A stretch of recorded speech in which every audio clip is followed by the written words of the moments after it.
So hello and welcome back. थोड़ी सी setting अलग है, रूम थोड़ी सी अलग दिख रही है। सो मैं वर्क के लिए अपना ट्रैवल कर रहा हूँ, तो मैंने सोचा क्यों ना ये वीक डीलोड वीक ही ले ले, क्योंकि मैं हमेशा सोच रहा था कि डीलोड वीक लेना है, बट मैंने लिया नहीं। क्योंकि एक चीज़ बता देता हूँ, अगर मैंने डीलोड वीक लिया रहता था और ये काम के लिए मैं अगर ट्रैवल हुआ रहता तो 1 हफ्ते की जगह 2 हफ्ता डीलोड वीक हो जाता था एंड 1 हफ्ते के गेन्स मेरे रह जाते थे। क्लियर कट स्ट्रेट बता देता हूँ, डीलोड वीक मैं लेता नहीं हूँ। I don't take week. 1 या 2 दिन में रेस्ट के लिए ले लेता हूँ, बट डीलोड वीक नहीं लेता। सो फॉर्चुनेटली हमको ये मिला है टाइम डीलोड वीक करने के लिए, तो क्यों ना मैंने सोचा कि रेस्ट के ऊपर ही आज क्यों ना वीडियो बनाए, क्योंकि आपको मसल बिल्डिंग के ऊपर मिलेंगे, न्यूट्रिशन के ऊपर मिलेंगे, बट रेस्ट के ऊपर कुछ ज़्यादा वीडियोस बताता नहीं एंड इम्पोर्टेंस देता भी नहीं है उतना, क्योंकि कैफीन है। You can feel well rested even if you take caffeine, और उसके बाद कैफीन क्रैश होता है, वो बात की चीज़ है। तो रेस्ट क्यों लेना है ना, उसके ऊपर एक छोटा सा डिटेल वीडियो आई होप कि एकदम सिंपल टर्म्स में समझा पाऊँ मैं। तो सबसे पहले क्या होता है, जिम में आते हैं, मसल ब्रेकडाउन करते हैं, फिर घर आते हैं, वो मसल ब्रेकडाउन जो है उसके लिए जो रॉ मटेरियल लगता है वो खाते हैं, और उसको प्रोसेस करने के लिए, ये दोनों चीज़ को प्रोसेस करने के लिए आपको लगती है रेस्ट, जो कि हम लोग एक तो स्लीप के ऊपर लेते हैं, या फिर रेस्ट डेज, या फिर डीलोड वीक्स, ये सब करके लेते हैं। तो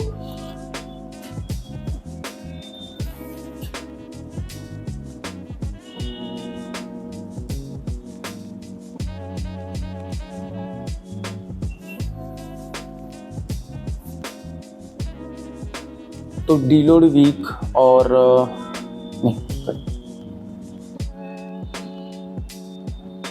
तो रेस्ट आपको लेना है, ये कैसे समझ जाता है अपने को। होता ये है कि जिम में जाने के बाद ये सब सारी चीज़ें आप तो करते हो and you start getting fatigued, थोड़ी सी स्ट्रेंथ कम होने लग जाती है, तभी आपको समझना है कि आपकी रेस्ट प्रॉपर नहीं हो रही है। फिर स्ट्रेंथ कम होने के बाद आपके जॉइंट्स हमेशा कुछ ना कुछ तकलीफ देते रहेंगे बार बार। वो तो लिफ्टिंग की वजह से भी होता है, पर अगर आपका फॉर्म प्रॉपर रहेगा और उसके बाद भी जॉइंट्स में थोड़ी सी इश्यूज है, जैसे मेरे रिस्ट में लिफ्टिंग प्रॉपर है बट रेस्ट की वजह से थोड़ा सा रिस्ट थोड़े से तकलीफ देते हैं मेरे, तो वैसा है। अभी शोल्डर्स पहले देते थे, बट जो कल्प्रिट था मेरा मतलब बेंच प्रेसिंग जो था, उसको मैंने बंद ही कर दिया है फ़िलहाल के लिए। तो मेरे shoulders they are not hurting, और बंद किया है इसका मतलब मैं उसको छोड़ने वाला नहीं हूँ, बंद किया है ताकि मैं नेक्स्ट टाइम और स्ट्रेंथ लेके आ सकूँ उसमें। तो मेरी मोबिलिटी, शोल्डर मोबिलिटी ये करता हूँ, उसके लिए एक्सरसाइज करता हूँ जिम में ही।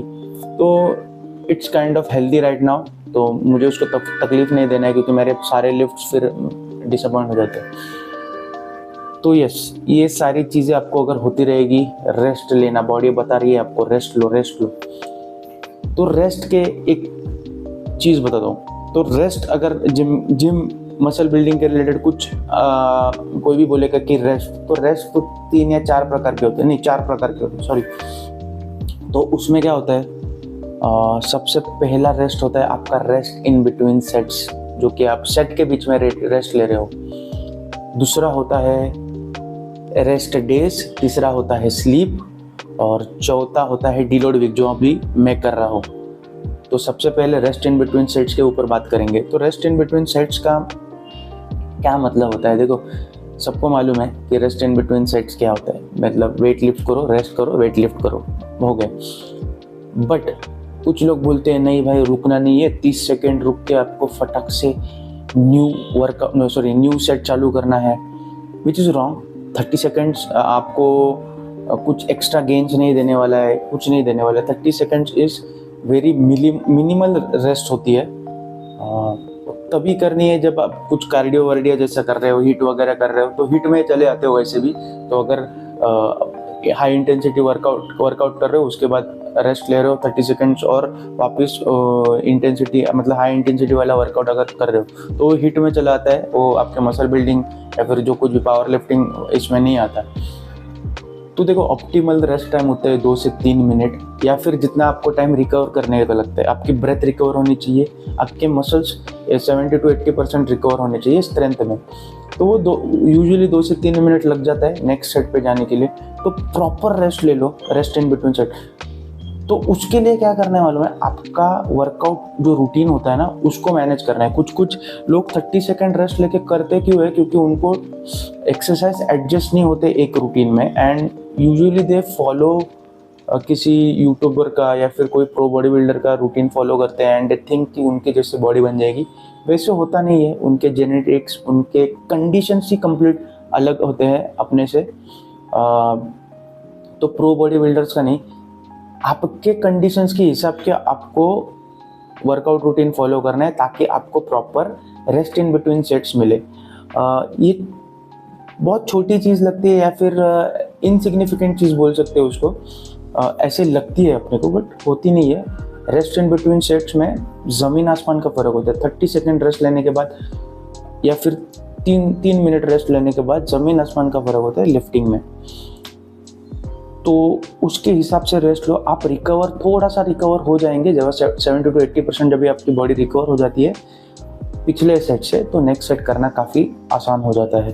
एंड जो स्टाइल में आप ट्रेन कर रहे हो उसको और मदद मिल जाती है। स्पेशली बॉडी बिल्डिंग स्टाइल अगर ट्रेन कर रहे हो, मसल बिल्डिंग स्टाइल ट्रेन कर रहे हो तो काफ़ी अच्छा लगता है वर्क। नेक्स्ट सेट भी काफ़ी अच्छा आता है। तो ये होगा रेस्ट इन बिटवीन सेट्स। तो हम लोग सेकंड ये लेते हैं जो कि रेस्ट डेज हम लोग बोलते हैं। तो कुछ लोग 6 दिन वर्कआउट करते हैं, कुछ लोग 4 दिन मेरी तरह, और 3 दिन रेस्ट लेते हैं। वैसे भी मेरे 3 दिन रेस्ट नहीं रहती। तो रेस्ट डेज लेना है आपके रूटीन, वो भी आपके रूटीन के ऊपर ही डिपेंड रहेगा कि कितनी रेस्ट डेज लेना है। रेस्ट डेज में क्या होता है, आपको एक तो एक्टिव रिकवरी पे जाना है या फिर प्रॉपर रिकवर करना है। अगर आपका वर्कआउट बहुत इंटेंसिटी वाला रहेगा, तो अगर मैं कैसे करता हूँ, upper body lower body rest, upper body lower body rest. तो कभी कभी क्या होता है, काम की वजह से upper body rest, lower body rest, upper body lower body ऐसा करना पड़ता है। तो रेस्ट जिधर भी डाल सकता हूँ तभी डाल देता हूँ, वो मेरे कन्वीनियंस के हिसाब से, और मेरे पास जितना टाइम है देने के लिए जिम को, उसके हिसाब से रेस्ट पे चला जाता है, रेस्ट पीरियड चला आता है मेरा। तो रेस्ट डेज भी उसी की तरह आप रूटीन के हिसाब से आपको रेस्ट डेज लेना है। मेरे ख्याल से रेस्ट डेज लेने की उतनी ज़रूरत नहीं होती, क्योंकि मैं देखता हूँ कि जिम में आप कैसे, मतलब बहुत सारे जिम में मैं गया हूँ, आपका वर्कआउट देख के मुझे मालूम है आप क्या करते हो। I don't think you need rest, but जो हाई इंटेंसिटी या फिर मतलब हिट के बारे में नहीं बता रहा हूँ, जो आपके सेट्स एकदम इंटेंसली आप वर्कआउट अगर कर रहे हो तो you need rest 1 or 2 days more than sufficient, उससे ज़्यादा करने की ज़रूरत नहीं। और तभी भी क्या करना है, कुछ मस्ती नहीं करनी है, एक्टिव रिकवरी पे ध्यान देना है, वॉकिंग या फिर स्ट्रेचिंग नहीं, मोबिलिटी एक्सरसाइज वगैरह, फिर आपका न्यूट्रिशन पे थोड़ा सा ध्यान देना है। ये सारी चीज़ें करनी है रेस्ट डेज पे। तो इट्स सिग्निफिकेंट, तो यस उस पर ध्यान देना है 1 or 2 days, nothing more than that. उससे ज़्यादा लेने की ज़रूरत नहीं है। उतना आपकी बॉडी फटीग नहीं होती कि आप 3 दिन में रिकवर नहीं कर पाओगे, 2 दिन में रिकवर नहीं कर पाओगे, तो उसको ध्यान देना है। फिर अपना आता है स्लीप, सबसे इम्पोर्टेंट चीज़ है। अगर मसल बिल्डिंग कर रहे हो या फिर कोई भी रूटीन कर रहे हो या फिर कोई भी स्पोर्ट्स खेल रहे हो आप तो स्लीप सबसे इम्पोर्टेंट है। जिंदा भी रह रहे हो तो भी स्लीप इम्पोर्टेंट है। ज़्यादा कुछ बताने का इसके ऊपर ज़रूरत नहीं है, पर अगर आपको स्लीप में इश्यूज हो रहे हैं तो सबसे पहला मोबाइल आपका कल्प्रिट है। सोने से पहले आधा 45 मिनट्स, मतलब 30 मिनट्स to 45 मिनट्स पहले सोने से मोबाइल को हाथ में नहीं लेना है और सो जाना है उसके बाद में। Please don't do that. अगर सोने में इश्यूज हो रहे हैं तो स्लीप डिटरमाइन करते हैं आप कितना फटीग्ड हो, कितना रेस्ट मिला है आपके बॉडी को, उसके हिसाब से आपके बॉडी की परफॉर्मेंस बढ़ जाती है। तो स्लीप जितनी अच्छी हो जाएगी ना उतना अच्छा है। और कुछ लोग बोलते हैं 8 घंटा, कुछ लोग बोलते हैं 6 घंटा काफ़ी होता है, कुछ लोग बोलते हैं 9 घंटा काफ़ी होता है। वो कैसे रहता है मतलब पर्सन टू पर्सन डिपेंड रहता है। मतलब कोई लोग 6 घंटा सो के फुल कंप्लीट 100% रेस्ट मिल जाता है उनको, कुछ लोगों को 9 घंटा लगता है। तो हर एक वो आपके मतलब पर्सनलाइज चीज़ है, आपको मालूम रहेगा कि कितना आप सो जाओगे तो उसके हिसाब से आपको मतलब फ्रेश फील करोगे। ये सब रेस्ट स्लीप आपके ऊपर डिपेंड रहता है। तो ये स्लीप को इग्नोर मत करो please, it's one of the most important thing. एक बार रेस्ट डेज भी नहीं लोगे तो भी चलेगा। वर्कआउट के टाइम पे रेस्ट इन बिटवीन सेट्स भी थोड़ा सा कम हो जाएगा तो भी चलेगा, but sleep is one of the most important thing. तभी जब भी आप सोते हो, like when you go in deep sleep mode, तो रेम स्लीप बोलते हैं, रैपिड आई मोमेंट का, तो तभी सबसे ज़्यादा मसल बिल्डिंग होता है आपके बॉडी, क्योंकि बॉडी रिकवरी मोड में चली जाती है and start doing whatever it wants to do. तो जो कुछ भी रिकवर करना है वो टाइम पे ही करती है। सो मसल बिल्ड रात में होता है, मतलब सोने के टाइम पे होते हैं, उतना ध्यान दो, जिम में नहीं होते। तो स्लीप बहुत इम्पोर्टेंट है। फिर आता है डीलोड वीक, जो भी अभी हम लोग कर रहे हैं। तो डीलोड वीक का इम्पोर्टेंस मैं एक चीज़ बता देता हूँ। आप कंटिन्यूस वर्कआउट कर रहे हैं, आपका वर्कआउट इंटेंसिटी भी बहुत हाई है, एंड रेस्ट डेज भी क्या होता है, रेस्ट डेज थोड़ा सा ब्रेक देता है, दो रूटीन्स के बीच में ब्रेक देता है। तो कभी कभी वो इफ़ेक्टिव तो है, बट क्या होता है, ये जो रूटीन कर रहे हो आप, 1 महीना 2 महीना 3 महीना कंटिन्यूस कर रहे हो, आप कभी कभी छुट्टी भी नहीं लेते और फटीग बिल्डअप होते जाता है, थोड़ा करके वो बिल्डअप होते जाता रहता है। एंड आपको कैसे समझेगा कि फटीग बिल्डअप हो रहा है? तो जैसे मैंने पहले बोला ना, जो नॉर्मल फटीग के साइंस है, फिर आए अपने मतलब जो जॉइंट्स के इश्यूज है, ये सारी चीज़ें आपको तकलीफ देने लगेंगी। And you will see that आप वर्कआउट भी प्रॉपर कर रहे हो, रेस्ट डेज भी ले रहे हो, स्लीप भी ले रहे हो, उसके बावजूद आपको ये थोड़ा सा इश्यूज हो रहे हैं, तो तभी आपको डीलोड वीक या फिर डीलोड पीरियड लेना होगा। 1 वीक लेना इट्स स्टूपिड। अभी मैं भी क्या करूँगा, मेरा शायद से काम कल या परसों ख़त्म हो जाएगा। तो कल या परसों मतलब फ्राइडे तक ख़त्म हो जाएगा। तो सैटरडे या संडे मेरे पास टाइम है। तो अगर मैं फ्राइडे को अगर घर पे गया, तो फ्राइडे को तो वर्कआउट नहीं कर सकता, तो सैटरडे संडे शायद से मैं दोनों दिन फुल बॉडी वर्कआउट कर लूँगा।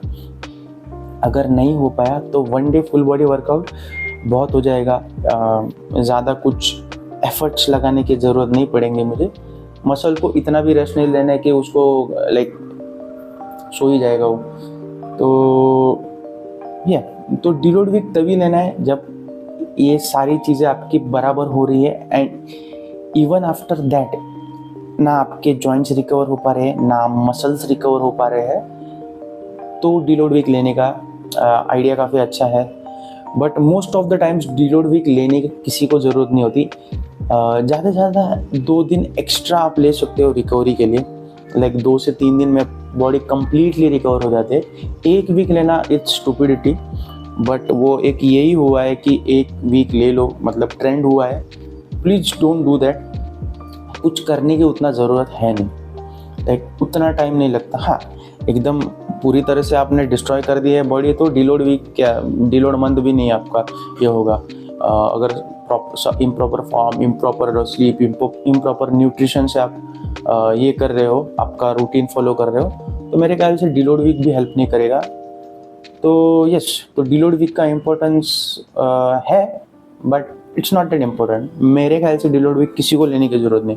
एक कंप्लीट चीज़ बता देता हूँ, और क्यों मैं वो भी बता देता हूँ। देखो क्या होता है, कोई भी बंदा रहने दो या फिर कोई भी रहने दो, इंसान रहने दो, वो एक जगह ज़्यादा टाइम रुकता नहीं है। लाइक देखो, मैं अभी मेरा रूटीन है, मेरा ट्रैवलिंग का ही वर्क ज़्यादा होता है, तो मुझे घूमना पड़ता है, तो वो मेरे लिए डीलोड वीक हो जाता है या फिर डीलोड डेज हो जाता है। तो 2 से 3 दिन अगर मैं बाहर गया तो मेरे लिए वो डीलोड ही हो गया, क्योंकि मैं बाहर तो वर्कआउट नहीं कर सकता। मतलब कर सकता हूँ, फुल बॉडी वर्कआउट मुझे करने का इच्छा होती नहीं है। So that's pretty much it आज के वीडियो के लिए। आई होप कि समझ में आ रहेगा। अगर कुछ समझा नहीं, आई विल लाइक कमेंट में डाल दो, और कुछ अगर समझा नहीं है तो मैं उसके ऊपर एक्सप्लेन कर दूंगा। अगर वीडियो टॉपिक बनने का रहेगा तो उसके ऊपर वीडियो टॉपिक भी बना दूंगा, नहीं तो मैं कमेंट्स में एक्सप्लेन कर दूंगा। और दैट्स इट।